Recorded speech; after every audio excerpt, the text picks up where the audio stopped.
Olá, bem-vindo a mais uma aula da disciplina de Romantismo do curso de Licenciatura Plena em Letras da Universidade Newton Lins, modalidade EAD, Educação à Distância.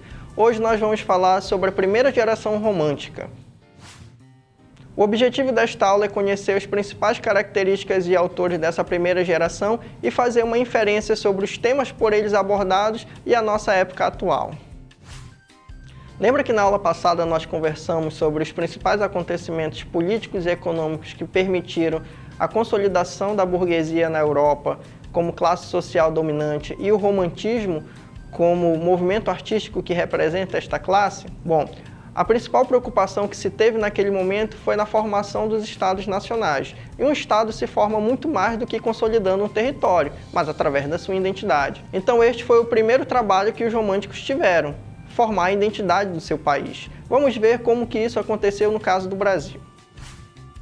Em 1808, a família real portuguesa veio para o Brasil, fugindo das tropas de Napoleão, e aqui instalou-se o seu império. Devido às instabilidades da política portuguesa, rei Dom João VI teve que voltar e deixou então seu filho, príncipe regente, Dom Pedro I. Em 1822, Dom Pedro I proclama a independência do Brasil e, com isso, o país finalmente nasce enquanto entidade política autônoma e independente da colônia. Lembrando que esse movimento já tinha acontecido com outros países, por exemplo, os Estados Unidos, que já havia proclamado a sua independência da Inglaterra. Ou seja, não era um movimento autônomo, era um movimento que estava eclodindo em várias partes do mundo. Qual é a identidade brasileira? Esta foi a pergunta que os românticos brasileiros fizeram, e a resposta que eles encontraram foi no indianismo. Ou seja, se nós vamos falar sobre o povo que é pertencente às terras brasileiras, não dava para falar, por exemplo, dos portugueses, que eram europeus logo tidos como invasores, nem os outros imigrantes. Então eles focaram toda a sua atenção à figura do índio. Isso também foi influenciado por uma corrente filosófica muito forte na época, que foram as teorias do francês Jean-Jacques Rousseau e a sua teoria do bom selvagem, em que ele defendia que a figura do índio era pura, em contraponto à figura do europeu, já cheio de vícios e pecados.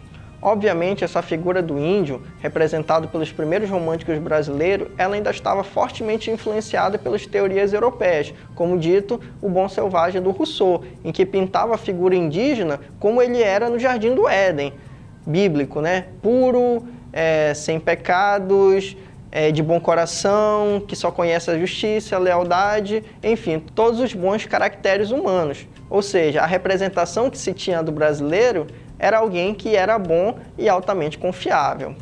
Obviamente, isso é uma visão idealizada, porque a gente não pode acreditar em que entre as tribos em si não havia guerras, não havia todas as séries de conflitos que as outras civilizações têm. Obviamente tinha, mas no momento de construção de uma identidade nacional, você precisa passar uma ideia de que você é um povo heróico. E qual era o herói brasileiro? Era o índio. Para compreender melhor o indianismo na literatura brasileira romântica, eu aconselho a leitura da obra Iracema de José de Alencar, onde é muito marcado essa influência europeia na figura do índio brasileiro. Espero que você tenha gostado da aula de hoje. Continue lendo todo o material que está disponível na sala de aula virtual para que você possa aprofundar essas reflexões que estão sendo iniciadas aqui na videoaula. E aguardo você na nossa próxima aula, onde vamos falar da segunda geração romântica. Até lá!